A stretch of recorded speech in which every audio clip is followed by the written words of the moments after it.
নমস্কার, আমি সুব্রত মিশ্র, ফিজিওথেরাপিস্ট। আমি এখন রয়েছি শালুগড়ায় মিস্টার শম্ভু কালিকটের বাড়িতে। উনি ওনার সম্বন্ধে বলে দিই, উনি হচ্ছে একজন খুব স্বনামধন্য গিটারিস্ট উত্তরবঙ্গের, এবং উত্তরবঙ্গ ছাড়াও বিভিন্ন জায়গায় ওনাকে খুব ভালো করেছেন। কলকাতা, মুম্বাই কিংবা অনেক জায়গায় উনি সুপরিচিত আছেন। মাঝখানে 2 থেকে 3 মাস আগে সম্ভবত ওনার কোমর ব্যথা হচ্ছিল, তাই তো? কোমর ব্যথা থেকে ওনার পরে ডক্টর দেখানো হয়েছে, ডক্টর এমআরআই করেছে, দেখেছে লাম্বার স্পাইন L4 L5-এ একটা নার্ভ ডেবে আছে। তো সে কারণে ওনার পা একেবারেই চলছিল না এবং ফুড প্রবলেম দেখা দিচ্ছিল। তো ডক্টর বলেছে এটা ফুড ড্রপ। তো উনি দীর্ঘদিন মালবাজারে উনি ট্রিটমেন্ট করেছেন, বাট কোনো রেজাল্ট আসেনি। আমি ওনার মুখ থেকেই শুনে নেব বর্তমান সময়ে কী পরিস্থিতি এবং এটা কী করে হয়েছিল। দাদা নমস্কার। নমস্কার।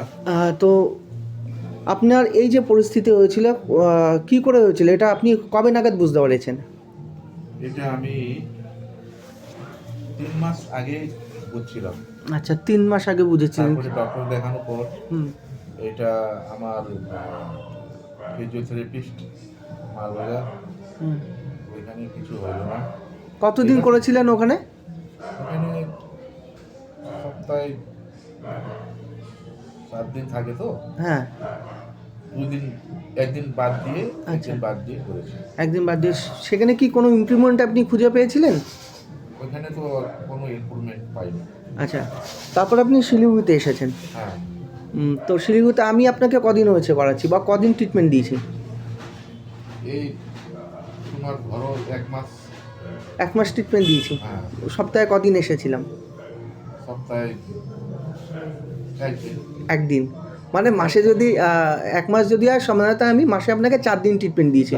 তাহলে একটা সময় আপনার পা কী পরিস্থিতি ছিল?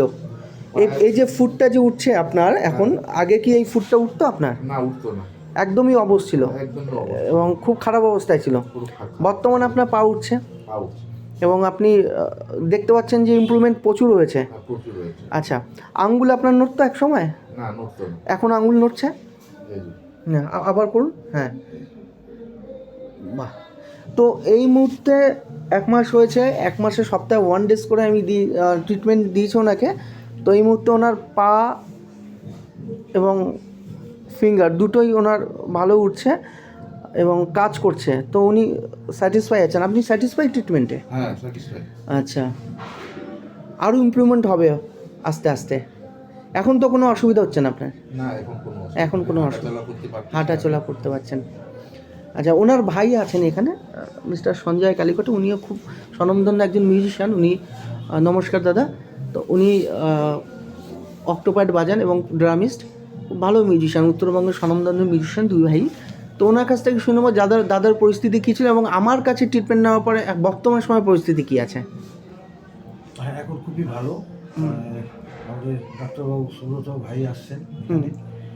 উনি যখন থেকে ট্রিটমেন্ট করলো, তো এখন খুবই ভালো পরিস্থিতি আর কি। আচ্ছা আচ্ছা। আগে তো পাগুলো খুব মানে অবশ হয়েছিল, এখন ভালো আছে। ভালো আছে। সুব্রত স্যার ট্রিটমেন্ট করার পরেই ভালো হয়েছে। আচ্ছা আচ্ছা। এটা আমি একদম মানে কি বলবো, মানে আপনি মন থেকে বললাম। হ্যাঁ, মন থেকে বলেছেন। উনি এখন খুব ভালো আছে। তা আমার ট্রিটমেন্টও ওনার হ্যাঁ বলুন। সুব্রত স্যারের খুব ভালো ট্রিটমেন্ট হয়। আপনারাও ওনার সাথে যোগাযোগ করবেন। হ্যাঁ, যেখানে 6 মাস লাগে উনি 1 মাসে রেডি করে দেন মানুষকে। যেরকম এখানে 6 মাস লাগে বলেছিল আমাদেরকে। তো দাদা তো 20-15 দিনে এখন দৌড়াচ্ছেন। এখন হ্যাঁ, হাঁটা চলা তো অনেক, এখন দৌড়াচ্ছেন উনি। আচ্ছা, না হ্যাঁ, সকালবেলা দৌড়ান এখন। হ্যাঁ, যাক। আপনার দাদার নমস্কার। ঠিক আছে, দাদা সুস্থ হয়ে গেছেন বা সুস্থ হচ্ছেন, এটা খুব ভালো লাগছে আমার দেখে, এবং আরও ইমপ্রুভমেন্ট হবে, আরও ভালো থাকবে। ঠিক আছে, এই আশাই করি। তাহলে আপাতত ট্রিটমেন্ট চলুক, আর অল্প কয়েকদিন ট্রিটমেন্ট হলে আপনি সুস্থ হয়ে যাবেন। ঠিক আছে? আচ্ছা, নমস্কার দাদা। নমস্কার। ঠিক আছে, রাখছি। হ্যাঁ।